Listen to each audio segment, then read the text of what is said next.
আজ nail art করাতে চলে এসেছি মিস নেলে। অ্যাকচুয়ালি আমি অনেক দিন ধরেই ভাবছিলাম নেল এক্সটেনশন করাবো, কারণ বিয়ের পর থেকে আর সেভাবে নেল এক্সটেনশন করা হয়নি। তাই আজ আমি চলে এসেছিলাম মিস নেলে। ওদের অনেকগুলো ব্রাঞ্চ আছে, বাট আমি এসেছিলাম বিটিএম বিজয়া ব্যাংক লেআউট ব্রাঞ্চে। আমার এক দিদি ওখান থেকে করিয়েছিল, তাই ওর সাজেশনেও আমার এখানে আসা। সত্যি কথা বলতে সার্ভিস অতুলনীয়। আমি acrylic solid colour jail polish করিয়েছিলাম, আর নোকটা আমি আমার মতন একটু ছোটই করিয়েছিলাম, বেশি বড় করিনি। তবে সার্ভিস নিয়ে আমি কিছু বলবো না, তোমরা এখানে এসো, এখান থেকে সার্ভিস নাও।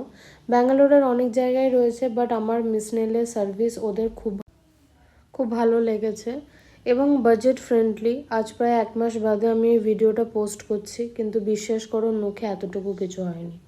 অ্যাক্রিলিক এমন একটা যেটা তোমরা বাড়ির সমস্ত কাজ করতে পারবে, তাই নিঃসন্দেহে করতে পারো।